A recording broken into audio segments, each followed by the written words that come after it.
اور آپ کو کیا کرنا کیا ہے اس کے لیے حدیث کی روشنی میں ظاہر ہے کہ بتائیں گے. تفسیر برہان میں سے ہی یہ آپ کو بتائیں گے کہ کس طرح سے آپ کو کاروبار کے لیے, آپ کا پہلے بزنس تھا نہیں چل رہا, ابھی کوئی بزنس نہیں ہے, جاب نہیں ہے, کچھ بھی نہیں ہے, آپ گھر میں بیٹھیں اور کافی عرصے سے آپ جاب تلاش کر رہے ہیں, کافی عرصے سے آپ چاہ رہے ہیں کہ آپ کا بزنس سیٹل ہو جائے اور سیٹل نہیں ہو پا رہا ہے اور آپ بالکل فارغ ہیں, رزق کی کمی ہے, روزی کی پریشانی ہے, تو کس طرح سے سورہ یوسف سے آپ کو فائدہ اٹھانا ہے. سب سے بڑھ کر امام جعفر صادق علیہ السلام فرماتے ہیں جو اس سورہ کو لکھ کر 3 دن اپنے گھر میں رکھے, اس سورہ کو, سورہ یوسف کو آپ نے لکھنا ہے اور 3 دن اپنے گھر میں رکھنا ہے, اور پھر وہاں سے اٹھا کر سورہ یوسف کو لکھ کر 3 دن اپنے گھر میں رکھیں اور پھر وہاں سے اٹھا کر گھر کی باہر والی دیوار میں چھپا دیں. آپ نے سورہ یوسف کو لکھا, اس کو گھر میں رکھا 3 دن, اور پھر فرمایا کہ آپ اس کو وہاں سے اٹھا کر باہر, گھر کے باہر جو مین وال ہوتی ہے اس میں چھپا دیں کہ کسی کی اس پر نظر نہ پڑے, یعنی کہ کوئی شخص اس کو نہ دیکھے. بہت جلد کسی کی طرف سے ایک نمائندہ آ کر اسے کاروبار کی دعوت دے گا اور اس کی تمام حاجتیں خدا کے حکم سے پوری ہوں گی. سبحان اللہ. سورہ یوسف کا بہت ہی کاروبار کے لیے اور کوئی بھی حاجتوں کے لیے اور جاب کے لیے, اور اس کا ریفرنس بھی آپ کو دیں کہ تفسیر برہان جلد نمبر 4 صفحہ نمبر 160 میں یہ موجود ہے یہ حدیث, اور اس کے علاوہ بحر الانوار میں بھی ہے, تفسیر عیاشی میں بھی ہے, کافی کتابوں میں بھی یہ موجود ہے. لیکن بہرحال امام جعفر صادق بیسیکلی حدیث کیا ہے آپ دیکھیں کہ کیا ہی خوبصورت, اور ہماری مشکلات پریشانی کا حل جو ہے قرآن پاک میں موجود ہے. کس طرح سے کرنا ہے, کیا کرنا ہے, احادیث موجود ہے, ان حدیث کو دیکھیں. پھر وہی کہوں گی جو بات ہمیشہ سے اس زبان پر ہوتی ہے, سدا اس زبان پر ہوتی, شکر ادا کریں پروردگار عالم, یا رب العزت تو نے ہمیں اس در کا ماننے والا بنایا, اس در کے ماننے والوں میں ہمیں پیدا کیا کہ ان کے علم سے ہم فائدہ اٹھا سکیں. دنیا کو پتہ چل جائے نا اہل بیت علیہم السلام کیا, دنیا کو اگر پتہ چل, وہی بات ہے نا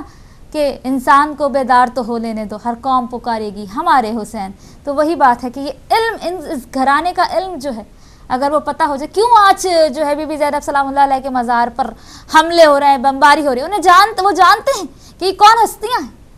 یہ زندہ نہیں ہے, آج موجود نہیں ہے, لیکن ان کے مزار موجود ہیں, قبر اقدس موجود ہے, تو تب بھی کتنی تکلیف ہے ان لوگوں کو, کیونکہ وہ اتنا ضرور جانتے ہیں کیا قدر و منزلت ہے ان کی, ان کا موجود, ان کا وجود جو ہے برداشت نہیں کر سکتے. آگے بڑھتے ہیں,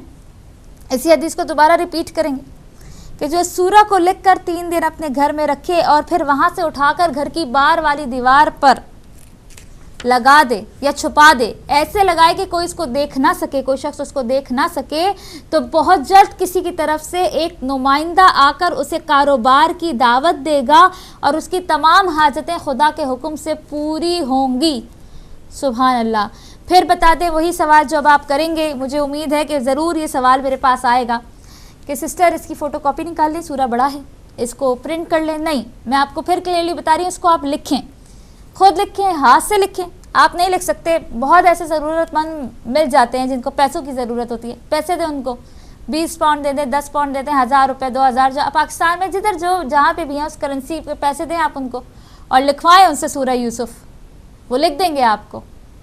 اور پھر آپ اس کو 3 دن گھر پہ رکھیں, اور پھر 3 دن گھر میں رکھنے کے بعد باہر والی دیوار پہ چھپا دیں کہ کسی کی اس پہ نظر نہ پڑے. تو انشاءاللہ, اور کوئی شک و شبہ وہی باتیں نہیں ہونا چاہیے, امام جعفر صادق علیہ السلام کی حدیث ہے. تو اب تک جو بے روزگار ہیں, جن کے پاس کاروبار نہیں ہے, جن کے پاس جاب نہیں ہے, جو مشکل ہے, پریشانی ہے, تو یہ کر کے دیکھیے, انشاءاللہ پروردگار عالم ضرور آپ کی جو رزق کی پرابلم ہے, تنگی ہے, کاروبار کا پرابلم ہے, تو اس کو ضرور حل کرے گا. آگے بڑھتے ہیں, اور اس کے بعد امام جعفر صادق وسط رزق کے لیے کس طرح سے آپ نے اس سے فائدہ اٹھانا ہے. امام جعفر صادق فرماتے ہیں کہ اگر اس سورہ کو لکھے اور پھر پانی سے دھو کر پیے تو خداوند متعال آسانی کے ساتھ اسے رزق و روزی عطا کرے گا اور اس کے لیے خدا کی طرف سے رزق مقرر ہو جائے گا. سبحان اللہ. سورہ یوسف کے فضائل آپ کے سامنے موجود ہیں کہ کس طرح سے رزق اور روزی کے لیے یہ سورہ جو ہے فائدہ مند ہے. اور وہی بات ہے کہ قرآن پاک کی بات کر رہے تھے بریک سے پہلے کہ زندگی میں روٹین میں اس کی تلاوت کو لے کر آئیے. بہت ہی جو ہے نا افسوس کے ساتھ کہنا پڑتا ہے, قرآن پاک کے 30 سپارے تب نکلتے ہیں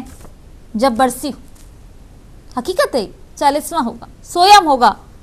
قرآن پاک نکالا جائے گا، اس کو جزدان سے کھولا جائے گا، جی پرسی ہے، چیلم ہے، سویم ہے، قرآن پاک پڑھا جائے. اس کے علاوہ قرآن پاک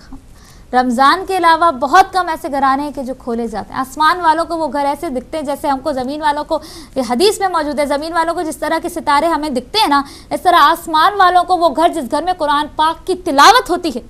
ستاروں کی مانند نظر آتے ہیں. تو کتنے فضائل ہیں قرآن پاک کی تلاوت کے. اور پھر سورہ یوسف کی آپ دیکھیں گے، اگر اس سورہ کو لکھے اور پانی سے دھو کر پیے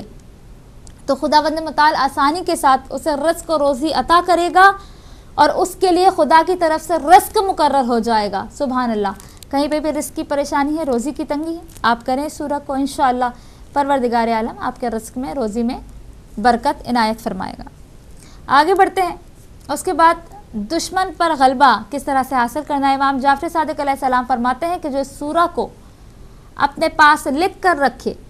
تو خداوند تعالیٰ اسے بے حد قوت و طاقت عطا فرمائے. سبحان اللہ. اور جس کے پاس یہ سورہ تحریراً موجود ہو تو وہ جنگ میں دشمن پر غالب آئے گا، یہاں تک کہ جو بھی اسے دیکھے گا اس سے خوف کھائے گا. یعنی کہ جنگ کی بات آ رہی ہے، عام دنوں میں نہیں کہ میرے پاس سورہ لکھا ہوا ہے تو آپ مجھے دیکھیں تو خوف کھائیں، ایسی بات نہیں ہے. مطلب یہ کہ جنگ کے لیے بھی یہ سورہ، اور اس کے علاوہ اگر اپنی زندگی میں روٹین میں دیکھیں تو بے حد قوت و طاقت عطا فرمائے گا جس کے پاس یہ سورت لکھی ہوئی ہوگی. سبحان اللہ. کہ جو شخص اس سورہ کو لکھ کر اپنے پاس رکھے گا تو خدا تعالیٰ اسے بے حد قوت و طاقت عطا فرمائے گا. اگر آپ کمزور ہیں، آپ کے دشمن بے شمار ہیں، آپ اس کو اپنے پاس لکھ کر رکھیں، آپ کو پروردگار عالم قوت اور طاقت عنایت فرمائے گا. اور پھر جس کے پاس یہ سورہ تحریراً موجود ہو تو وہ جنگ میں دشمن پر غالب آئے گا، اور یہاں تک کہ جو بھی اسے دیکھے گا اس سے خوف کھائے گا. سبحان اللہ. آگے بڑھتے ہیں. آخری حدیث آپ کے ساتھ شیئر کریں گے، فائدے کی بات بھی شیئر کریں گے 3 منٹ میں، اور اس کے بعد ضیافت کی بات آپ سنیں گے، پھر بریک ہوگی اور پھر واپس آئیں گے اور اپنے ٹاپک پہ بات کریں گے. نبی کریم صلی اللہ علیہ وآلہ وسلم فرماتے ہیں کہ جو مسلمان سورہ یوسف کی تلاوت کرے گا اسے اپنے اہل و عیال کو اس کی تعلیم دے گا. یعنی کہ نہ صرف تلاوت کرے گا بلکہ اپنے اہل و عیال کو اس کی تعلیم دے گا تو اللہ سبحانہ وتعالیٰ سکرات موت کے وقت اس کے لیے آسانی پیدا کر دے گا. سبحان اللہ. کہ نہ صرف جب آپ اس کی تلاوت کریں بلکہ اپنے گھر والوں کو بھی اس کی تعلیم دیں، اور اس کی تلاوت کرنے کیا آپ بولیں اپنے گھر والوں کو، تو پھر آپ کی جو موت ہے اس میں بڑی آسانی ہوگی اور آسانی پیدا کر دے گا پروردگار عالم. سبحان اللہ. تو ناظرین، یہ فضائل آپ کے ساتھ میں نے بیان کی ہیں سورہ یوسف کے، اور انشاءاللہ قرآن پاک جو ہے بے شک بے شمار فضائل اس میں موجود ہیں. ہر سورہ کے بے شمار فضائل ہیں کہ اگر ہم قرآن پاک پڑھتے ہیں، اس کی سورہ پڑھتے ہیں تو ہمیں کتنے فائدے جو ہے وہ ہماری تمام مشکلات کا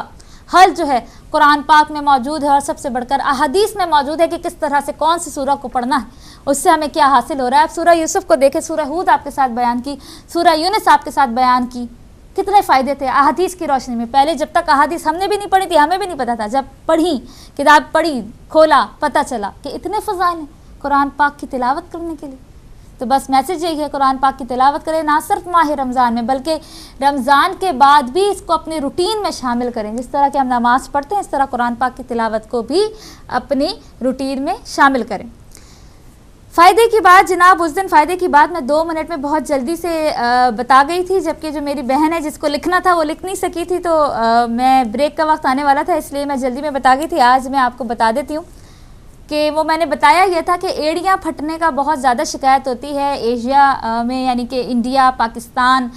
وغیرہ میں. یہاں پہ بھی ہوتا ہے، ہر جگہ ہوتا ہے. آپ کے ہاتھ پھٹے ہوئے ہیں، ہاتھ کٹے ہوئے ہیں یا پھٹے ہوئے ہیں، یا آپ کی ایڑیاں جو ہیں وہ پھٹی ہوئی ہیں، تو آپ نے کیا کرنا ہے، بعض اوقات بہت سی ساری بازار کی کریمیں لگا لیتے ہیں، ڈاکٹر کو بھی دکھا دیتے ہیں لیکن فائدہ نہیں ہوتا ہے. تو گھر میں کس طرح سے آپ کو کون سی ریمیڈی یوز کرنی ہے وہ آپ کو بتا رہے ہیں کہ پھٹی ہوئی جلد کے لیے یا ایڑیوں کے لیے یا ہاتھ کے لیے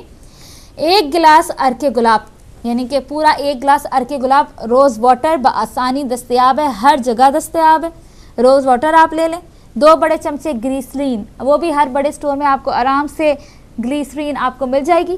اس کے بعد 1 لیمو کا رس، پورے 1 لیمو کا 1 لیمن جوس، پورا لیمن کا جوس آپ نے اس میں عرق گلاب میں گلیسرین آپ نے ڈالنی ہے 2 چمچ، اور لیمن جوس پورا 1 لیمن آپ نے اس میں ڈالنا ہے. اس کو آپ نے مکس کر لینا ہے. اور اس کو آپ کو کوشش کریں کہ رات کو سوتے وقت، کیونکہ ظاہر دن میں لگائیں گے تو کوئی فائدہ نہیں ہے، چلتے پھرتے نہیں، رات کو سونے سے پہلے آپ پھٹی ہوئی جلد پر لگائیں، پھٹی ہوئی ایڑیوں پہ لگائیں، کم سے کم 2 سے 3 ویک مسلسل اس کو کریں تو آپ خود ہی آپ دیکھیں گے کہ آپ کی پھٹی ہوئی ایڑیاں جو ہے وہ آرام سے جو ہے وہ سافٹ ہو جائیں گی اور بالکل جو ہے وہ نرم ہو جائیں گی۔ کوشش کریں کہ کسی سے اچھے بیوٹی پارلر سے، فیمیل سے ہی اپنا جو ہے وہ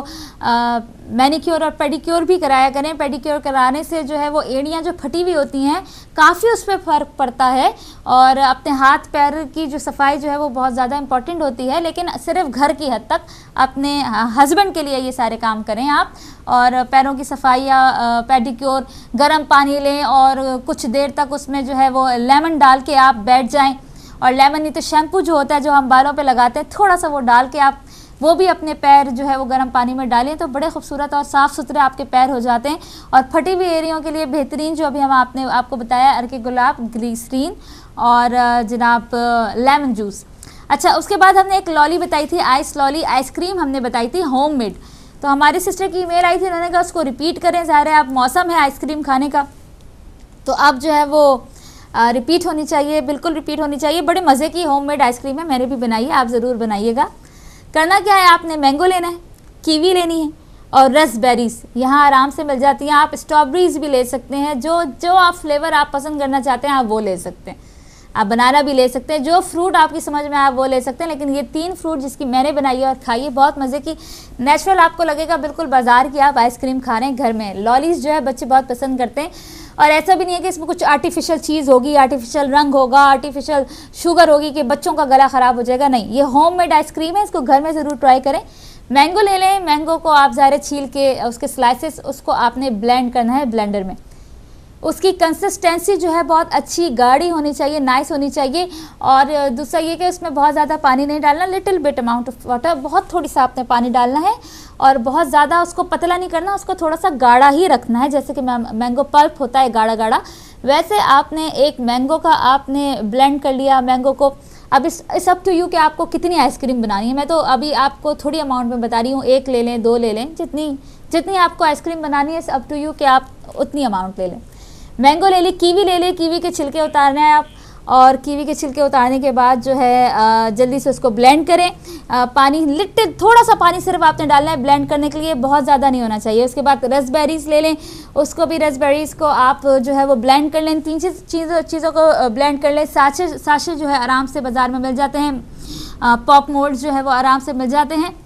ایک ایک کر کے پہلے آپ نے مینگو ڈالا، اسی کے اوپر بالکل یہ مکس نہیں ہوں گے، ایک دوسرے سے الگ رہیں گے، مینگو ڈالیں، اس کے اوپر کیوی ڈالیں، اس کے اوپر رس بیریز ڈالیں، اور اس کو فریزر میں 3 سے 4 گھنٹے کے لیے فریز کر دیں۔ اس کے بعد آپ نکالیں گے تو کلرفل رنگ برنگی آئس کریم جو ہے، گھر کی آئس کریم جو ہے وہ تیار ہے، کوئی آرٹیفیشل فلیور نہیں ہے، کوئی آرٹیفیشل کلر نہیں ہے، کوئی آرٹیفیشل شوگر نہیں ہے، آپ نے اس میں چینی بھی نہیں ڈالنی اس آئس کریم میں، خود ہی اس میں جو ہے وہ چینی بھی ہوگی، کلر بھی ہوگا اور ٹیسٹ بھی ہوگا۔ اور آخری ٹپ کہ جناب فروٹ چاٹ بناتے ہیں تو کالی ہو جاتی ہے، تو اس کے لیے بڑا ہی آسان جو ہے ریمیڈی یہ گھر کی ٹوٹکا یہ موجود ہے کہ آپ جب فروٹ چاٹ بنائیں اور آپ دیکھتے ہیں کہ کیلوں کی وجہ سے آئرن بہت زیادہ ہوتا ہے، سیب بھی ہوتا ہے تو کالی ہو جاتی ہے، تو آپ ایک لیمن، آدھا لیمن جوس فروٹ چاٹ میں آپ چھڑکیں، یا 1 لیمن جوس، کھٹی بھی نہیں ہوگی چاٹ لیکن وہ دوسرے دن تک بالکل سفید چاٹ رہے گی، کالی نہیں ہوگی۔ فروٹ چاٹ کو کالا ہونے سے بچانے کے لیے لیمن جوس اس میں ڈالیے، آپ کی فروٹ چاٹ کالی نہیں ہوگی۔ جناب اس کے بعد وقت ہوا جاتا ہے ضیافت کی بات کا، اور ضیافت کی بات کے بعد ہم جائیں گے بریک پر، واپس آئیں گے اور بات کریں گے مثالی بیوی پر، لیتے ہیں چھوٹی سی بریک۔